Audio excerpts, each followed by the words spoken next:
happened after you switched the pictures back?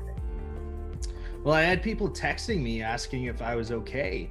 Some were asking, "So what was up with those pictures?" And saying, "You're not the guy I thought you were." How do you feel now? To be honest, I feel a bit messed up. Last year at the retreat I was telling you about, when they talked about being clear in your identity in Jesus, I thought I knew what I meant.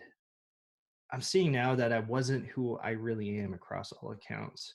I was only showing a part of me to my family and another part to my friends.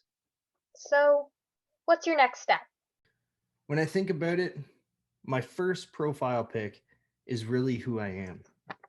So why shouldn't that be my profile pic across all these accounts?